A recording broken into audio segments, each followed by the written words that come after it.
파견자들. 김초엽 장편소설. 프롤로그. 그 애는 겨울에 도착한 불청객이었다.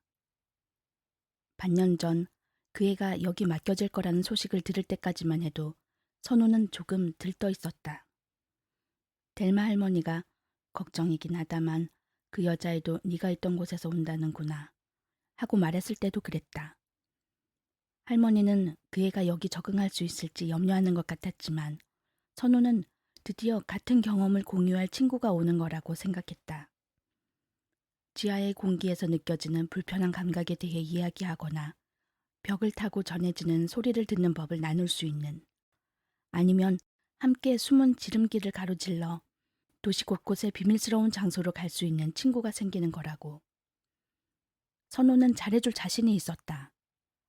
아무래도 낯선 곳에 오면 불편할 테니까 마음을 열 때까지 기다릴 참이었다.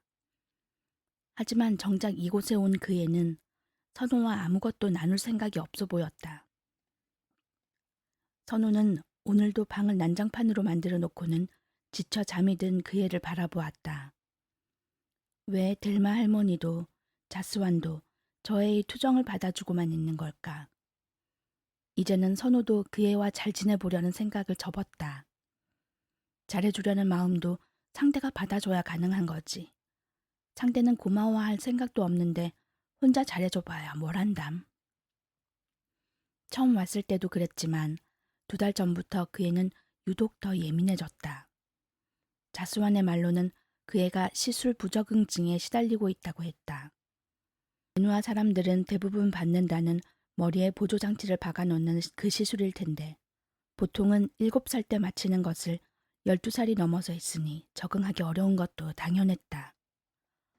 누가 시켜서 한 것도 아니었다.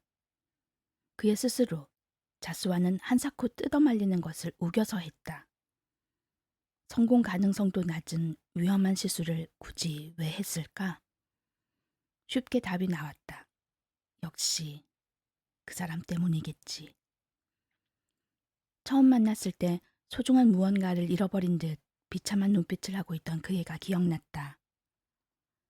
자정이 가까울 무렵 초인종이 울려 현관문을 열자 두툼한 옷을 여며맨 조그만 여자애가 깡마른 남자 옆에 서 있었다. 남자는 자스완과 몇 마디 짧은 대화를 나누고는 처치곤란한 쓰레기를 버리고 가듯 재빠르게 자리를 떠나버렸다. 그 애는 자스완이나 선우가 묻는 말에도 제대로 대답을 않고는 방구석에 틀어박혀서 며칠이나 밖에 나오질 않았다. 델마 할머니는 곤란한 표정을 하고는 참 어쩌면 좋아. 얘야, 저 아이도 너와 비슷한 일을 당했다는데 둘이 마음이 통하는 부분이 있지 않겠니? 하고 선우에게 속삭였다. 선우가 그 애와 마음이 통할 일은 없었다. 그 애는 모든 종류의 대화를 거부했다. 자스완이 그 애를 달래기 위해 방에 들어갔을 때도 그랬다.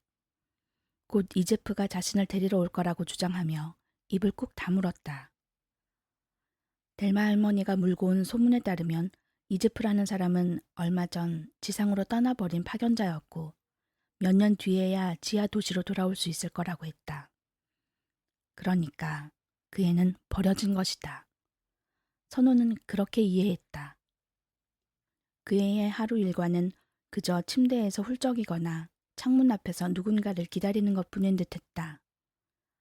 선우는 그 아이에게 재밌는 걸 알려주고 싶었다. 무엇보다 그 애가 정말 자신과 동족인지 알고 싶었다. 그렇게 일주일쯤 지났을 때 선우는 방문을 열어 젖히고는 텅 빈 눈빛을 하고 쪼그려 앉아있는 그 애 앞에 가서 섰다. 있잖아, 너 나랑 같이 밖에 나가지 않을래? 그 애는 냉담한 시선으로 선우를 올려다보았다. 누군가 말을 거는 것 자체가 달갑지 않아 보였다. 선우는 아랑곳하지 않고 말을 이었다.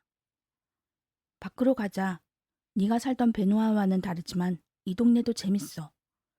내가 벽 소리랑 바닥 소리 듣는 법 알려줄게. 정비 통로를 찾아내는 법도. 그걸 알면 아주 멀리 나가는 길도 찾을 수 있는데. 그 애는 말도 안 되는 소리를 듣는다는 듯 미간을 조금 찡그리더니 힘없이 등을 돌렸다. 싫어? 필요 없어. 이제프가 오면 여길 바로 떠날 거야. 선우는 눈썹을 찌푸렸다. 있잖아. 그건 어려울걸? 그 사람은 너 못 데리러 와. 왜?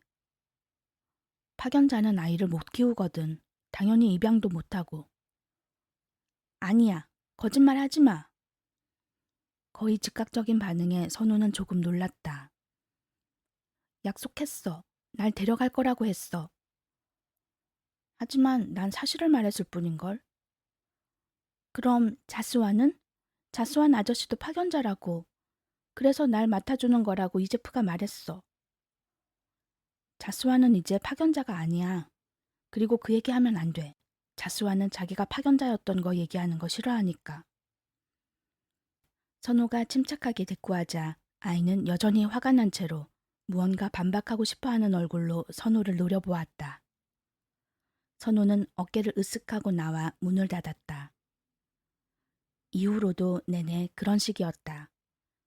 대체 언제 이곳에 적응할 생각인 걸까? 곧 떠날 사람처럼 그애는 이 동네에 아무런 관심도 보이지 않고 답장도 오지 않는 편지만 줄곧 써댔다. 그러더니 급기야는 파견자가 되겠다고 자스완과 델마 앞에서 선언했다. 2달 전 그 애가 무리해서 뉴로브릭 시술을 한 것도 아카데미 기초과정에 입학하기 위해서였다. 그 애는 이제프라는 사람과 함께 살 수 없다는 걸 못 받아들인 나머지 스스로 파견자가 되려는 모양이었다. 물론 자스완은 그 애를 말렸다. 때늦은 시술도 위험했지만 무엇보다 자스완은 파견자라는 직업을 경멸했다. 자세한 사정은 물어본 적이 없지만 자스완이 그렇게 싫어할 정도라면 파견자라는 이들이 어떤 자들인지는 안 봐도 뻔하다고 선호는 생각했다. 그래도 뭔가 있겠지. 선호가 잘 모르는.